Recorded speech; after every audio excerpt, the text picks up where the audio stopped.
திரவங்கள் திடப்பொருட்கள் பிரித்தெடுக்கும் முறை ரொம்ப முக்கியமானது. அதில் என்ன வகைகள் இருக்குது அப்படின்னு சொல்லி நம்ம பார்த்துருவோம். ஃபஸ்ட்டு பாருங்கள், பதங்கமாதல். பதங்கமாதல் அப்படின்றது திண்ம பொருள் டைரெக்டாக ஆவியாகிறது. சரிங்களா? திண்ம பொருட்கள் திரவ பொருளாக மாறி ஆவியாகாமல் திண்ம பொருட்கள் நேரடியாக ஆவியாகிறது பதங்கமாதல். இதுக்கு எடுத்துக்காட்டு அயோடின், கற்பூரம், அம்மோனியம் குளோரைடு. ஞாபகம் வச்சுக்கோங்கப்பா, பதங்கமாதலுக்கு எடுத்துக்காட்டு அயோடின், கற்பூரம், அம்மோனியம் குளோரைடு. அடுத்து பாருங்கள், மைய விலக்கு முறை. இந்த மைய விலக்கு முறை எதுக்காக பயன்படுது அப்படின்னா, ஒரு திரவத்தில் சின்ன சின்ன திட துகள்கள் இருக்கும் பார்த்தீங்களா? நிறைய திரவம் இருக்கும், அதில் சின்ன சின்ன திட துகள்கள் இருக்கும்.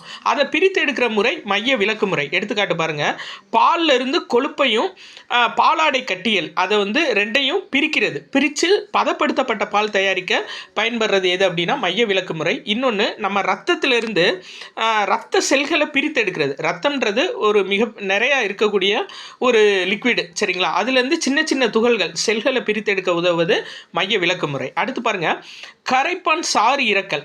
அதாவது ஒன்றாக கலவாத திரவங்களை கரைப்பான் சாறு இறக்கல் முறை மூலம் பிரிக்கலாம். அதாவது ரெண்டு திரவங்கள் இருக்கும், ஒன்றோட ஒன்று கலக்காமல் இருக்கும். அதை பிரித்து எடுக்கிற முறை கரைப்பான் சாறு இறக்கல்.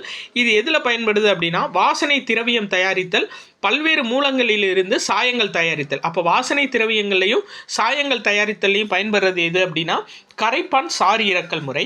அடுத்து எளிய காய்ச்சி வடித்தல் அப்படின்னா, அதாவது ஒரு கரைசலில் இருந்து தூய திரவத்தை பெறுவது. சரிங்களா?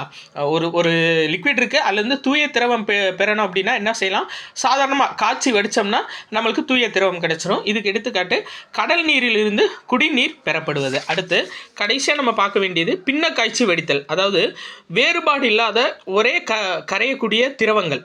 அதாவது ஒரே திரவம் இருக்கும், வேறுபாடு இருக்காது, ஒரே மாதிரி தான் இருக்கும் அந்த திரவம். ஆனால் அதுலேருந்து நிறைய பொருட்கள் பிரித்து எடுக்கலாம் அப்படின்னா அது பின்ன காய்ச்சி வடித்தல். எடுத்துக்காட்டு பெட்ரோலிய வேதி தொழிற்சாலை. நம்மளுக்கு வரும்போது பெட்ரோலியம் தான் வரும், அதுலேருந்து பெட்ரோலு, டீசலு, கெரோசின், தாறு, மெழுகு எல்லாம் பிரித்து எடுக்கிறோம் பார்த்தீங்களா?